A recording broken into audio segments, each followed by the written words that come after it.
अकबर बीरबल और जादुई घड़े की कहानी। एक समय की बात है, बादशाह अकबर ने अपनी बेगम के जन्मदिन के लिए बहुत ही खूबसूरत और बेशकीमती हार बनवाया था। जब जन्मदिन आया तो बादशाह अकबर ने वह हार अपनी बेगम को तोहफे में दे दिया, जो उनकी बेगम को बहुत पसंद आया।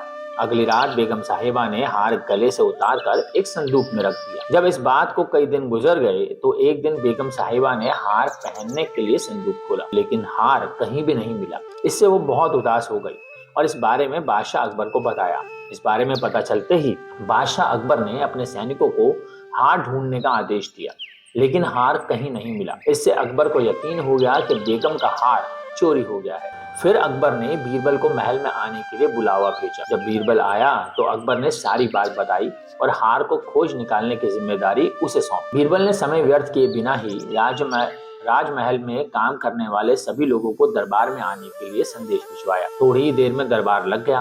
दरबार में अकबर और बेगम सहित सभी काम करने वाले भी हाजिर थे, लेकिन बीरबल दरबार में नहीं था। सभी बीरबल का इंतजार कर रहे थे। तभी बीरबल एक घड़ा लेकर राज दरबार में पहुंच जाता है। देर से दरबार में आने के लिए बीरबल बादशाह अकबर से माफी मांगता है। सभी सोचने लगते हैं कि बीरबल गधे को लेकर राज दरबार में क्यों आया है। फिर बीरबल बताता है कि ये गधा उसका दोस्त है और उसके पास जादुई शक्ति है। वह शाही हार चुराने वाले का नाम बता सकता है। इसके बाद बीरबल जादुई गधे को सबसे नजदीक वाले कमरे में ले जाकर बांध देता है और कहता है कि सभी एक एक करके कमरे में जाएं और गाय की पूंछ पकड़कर चिल्लाएं, जहां पनाह मैंने चोरी नहीं की है। साथ ही बीरबल कहता है कि आप सभी की आवाज दरबार तक आनी चाहिए। सभी के पूंछ पकड़कर चिल्लाने के बाद आखिर में गधा बताएगा कि चोरी किसने की है। इसके बाद सभी कमरे के बाहर एक लाइन में खड़े हो गए और एक एक करके सभी ने कमरे में जाना शुरू कर दिया। जो भी कमरे के अंदर जाता तो पूंछ पकड़कर चिल्लाना शुरू कर देता, जहां पनाह मैंने चोरी नहीं की है।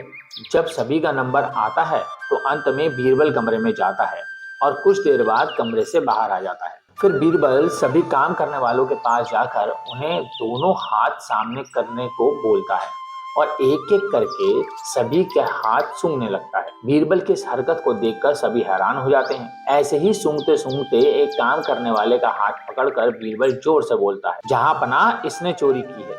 ये सुनकर अकबर बीरबल से कहते हैं, तुम इतने यकीन से कैसे कह सकते हो कि चोरी इस सेवक ने ही की है? क्या तुम्हें जादुई गधे ने इसका नाम बताया है? तब बीरबल बोलता है, जहां पनाह ये जादुई गधा नहीं, ये बाकी गधों की तरह साधारण ही है। बस मैंने इस गधे की पूंछ पर एक खास तरह का इत्र लगाया है। सभी सेवकों ने गधे की पूंछ को पकड़ा, बस इस चोर को छोड़कर, इसलिए इसके हाथ से इत्र की खुशबू नहीं आ रही है। फिर चोर को पकड़ लिया गया और उससे चोरी का सभी सामान, साथ ही बेगम का हार भी बरामद कर लिया गया। बीरबल की शकलमंदी की सभी ने सराहना की और बेगम ने खुश होकर बादशाह अकबर से उसे उपहार भी दिलवाया। तो दोस्तों, कैसी लगी ये कहानी और ये कहानी हमें क्या सिखाती है? इस कहानी से हमें ये सीख मिलती है कि बुरे काम को कितना भी छुपाने की कोशिश करो, लेकिन एक दिन सबको पता चल ही जाता है। इसलिए बुरे काम नहीं करने चाहिए।